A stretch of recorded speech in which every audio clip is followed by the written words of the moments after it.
Allez, la dernière information de ce soir, mais justement, c'est de l'infiltration d'entreprises. Alors, souvenez-vous de Riot Games, on en a parlé cette semaine. Ils ont indiqué début de semaine, semaine dernière déjà, qu'ils avaient été infiltrés par un groupe de pirates informatiques qui les faisait chanter, qu'il était hors de question pour eux de payer. D'ailleurs, je remercie mon Ostri qui, justement, au moment où j'en parlais, disait que Riot Games venait d'informer par un nouveau message qu'ils avaient eu quelques informations volées comme des codes sources, Valorant, LOL, pour pas les citer, mais aussi et surtout un outil anti-triche. Bon, voilà.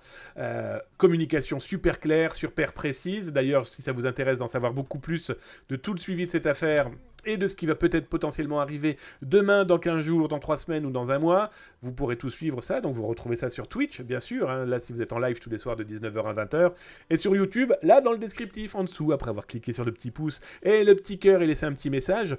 Par exemple, est-ce que vous vous sentez concerné, vous qui jouez dans les jeux vidéo, d'une infiltration d'un éditeur de jeux vidéo et que potentiellement vos données ont fuité? Qui sait? En tout cas, Riot Games a expliqué que voilà, il prenait tout ça en main, que dans tous les cas, il était hors de question de payer et qu'il n'y avait que ça de voler.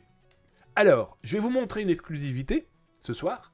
Merci d'être là. Après tout, si vous êtes là, vous avez le droit de voir avant tout le monde certaines informations que Zataz peut trouver, que ce soit zataz.com, que ce soit le service Veille Zataz.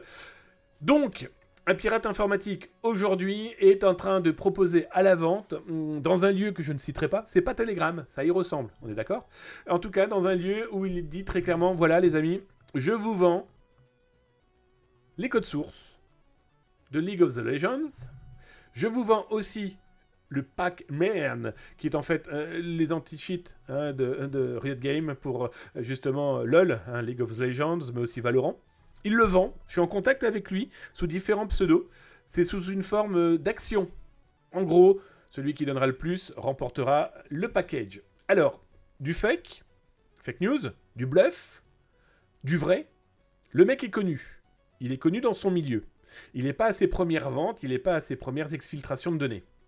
Maintenant, est-ce qu'il a véritablement les données? Comme vous le voyez, je vous ai caviardé pas mal de choses, vous m'en excuserez. Mais en haut, ce sont les captures écran qu'il a diffusées du code source de League of Legends. Ça veut dire que d'ici quelques jours, semaines, eh bien, on va voir apparaître très certainement ces informations-là, diffusées et mises en pâture. Riot a dit qu'il ne payerait pas. Personne ne va mettre plusieurs millions dans League of Legends, le code source ou autre.